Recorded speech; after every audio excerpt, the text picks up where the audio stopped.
সময়, কথায় আছে আমাদের জীবনের প্রত্যেক মুহূর্ত স্বর্ণর মতো হয়। এবার হয় আমরা একে নিজেদের কাছে রাখতে পারি বা একে আমরা চলে যেতে দিতে পারি, কারণ এই ছোট ছোট মুহূর্তই আছে যা আমাদের জীবনকে গড়ে তোলে। এখন এই জীবন কেমন হবে তা আমাদের উপর নির্ভর করে। যদি আপনি একটা মুহূর্তের যত্ন না নেন, যদি আপনি এক মুহূর্ত ভালো না বাসেন, যদি আপনি এক মুহূর্ত স্নেহের আনন্দ না উপভোগ করতে পারেন, তাহলে দেখতে দেখতেই আপনার সমস্ত সময় নষ্ট হয়ে যাবে, আপনি জানতেও পারবেন না। অর্থাৎ এই সময় স্বর্ণ হতে পারে না। তবে আমরা একে স্বর্ণ বানিয়ে নিতে পারি আমাদের চেষ্টার মাধ্যমে। এই সময় শুধু একটি লাঙল যা মাটির সাথে লড়াই করতে পারে, আর কিছু নয়। একটা অত্যন্ত গুরুত্বপূর্ণ কথা মনে রাখবেন, আপনার কাছে শুধু সময় আছে। এবার আপনি এটা দিয়ে স্বর্ণ বানাবেন, না ঘুমিয়ে স্বপ্ন দেখে একে নষ্ট করবেন, সিদ্ধান্ত আপনারই। রাধা রাধা।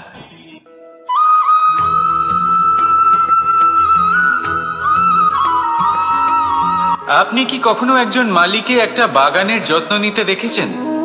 যদি কখনো একটা গাছে উই ধরে যায়, মালি তখন শুধু সেই গাছের নয়, সমস্ত বাগানের চিকিৎসা করায়। আপনারা হয়তো বলবেন, এ কেমন মূর্খতা, যখন উই একটা গাছে লেগেছে সমস্ত বাগানের চিকিৎসা কেন করাতে হবে?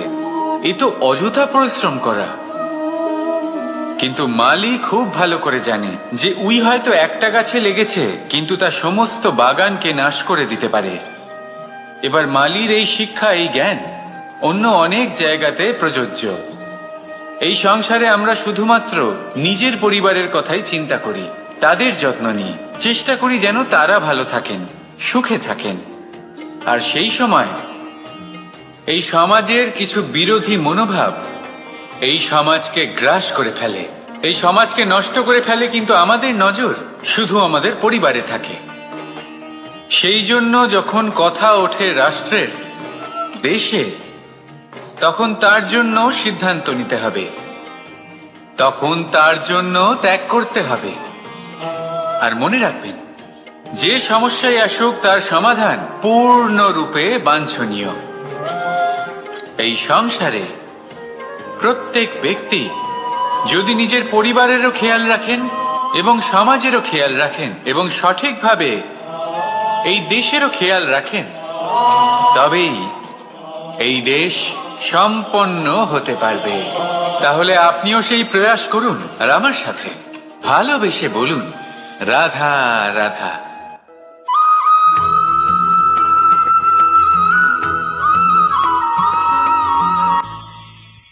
ভবিষ্যৎ। সংসারে এমন কোন ব্যক্তি আছেন যিনি নিজের ভবিষ্যতের বিষয়ে ভাবেন না? যে কেউ ভাবেন, আমার ভবিষ্যৎ কিছু এরকম হবে, আমি ভবিষ্যতে এরকম কিছু একটা করব, এই সুবিধা থাকবে, এই আনন্দ পাবো, ইত্যাদি ইত্যাদি। কিন্তু সত্যি বলি, ভবিষ্যতের থেকে বড় ভণ্ড আর কেউ নেই। ভবিষ্যৎ আপনাকে ছেড়ে চলে যাবে, আপনি জানতেও পারবেন না। ভবিষ্যৎ আপনার থেকে আপনার বর্তমান কেড়ে নেবে। অনেক সময় আমরা ভবিষ্যতের বিষয় ভাবতে থাকি, দুশ্চিন্তা করতে থাকি, ভবিষ্যৎ দিয়ে নিজেকে এতটাই ঘিরে ফেলি যে বর্তমান কি তা ভুলেই যাই, তার বোধই আমাদের থাকে না। ভাবুন, ভবিষ্যৎ কি? ভবিষ্যৎ হলো সেটাই যা এখনো পর্যন্ত ঘটেনি। বর্তমান হলো সেটা যা এখন ঘটছে। তাহলে যা এখনো ঘটেইনি তার বিষয়ে দুশ্চিন্তা করে নিজেকে ব্যতিব্যস্ত কেন করছেন? এই বর্তমান, এটাই হলো গুরুত্বপূর্ণ। এর উপরে সমস্ত ভাবনা কেন্দ্রীভূত করুন। মনে লক্ষ্য অবশ্যই রাখুন, কিন্তু পুরো মনোযোগ শুধু বর্তমানে থাকবে।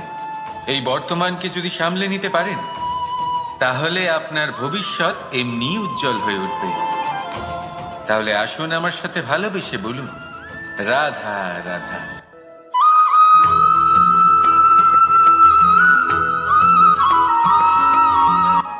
কথায় বলা হয়, জীবনে ভালোবাসাই হলো সুখের মূল। এটা সত্য। এবার প্রশ্ন হলো এটাই যে এই ভালোবাসা কার সাথে করা উচিত। যদি আপনি কিছুক্ষণের জন্য সুখ পেতে চান তাহলে ভালোবাসুন নিজের রুচি মতো। যদি আপনি কিছুদিনের জন্য সুখ পেতে চান ভালোবাসুন নিজের বন্ধুদের।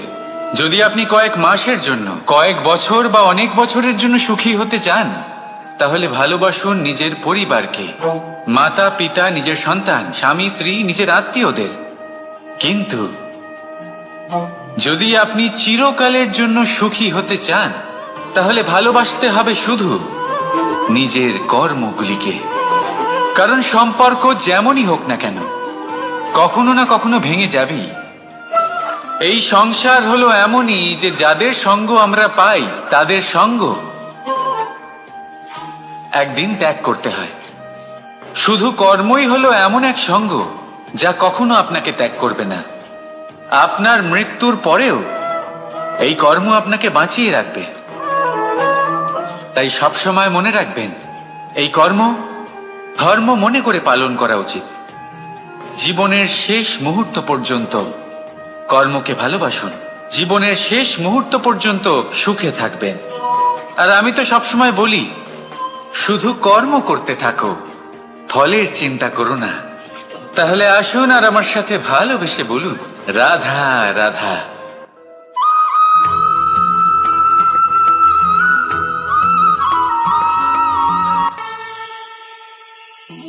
একটা সিদ্ধান্ত। এই জীবনে একটা সিদ্ধান্তের গুরুত্ব কি হতে পারে তা কখনো ভেবে দেখেছেন? একটা সিদ্ধান্ত সেই ভিত্তি হতে পারে যা আপনার পুরো জীবনকে বদলে দিতে পারে, এই সমস্ত সংসারকে বদলে দিতে পারে, ভবিষ্যৎ বদলে দিতে পারে।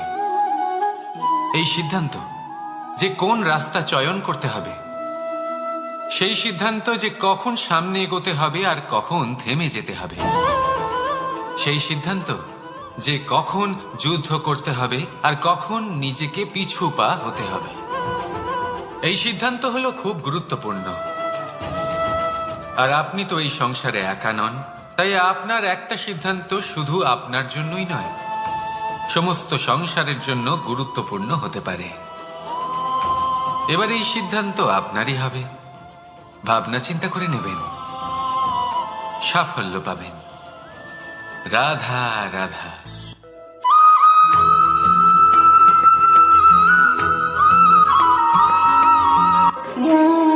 দ্বিধাবোধ। অনেক সময় আমরা জীবনে সেই বাঁকে এসে পৌঁছই যেখানে আমরা বুঝতেই পারি না যে এবার কোন দিক নির্বাচন করা উচিত।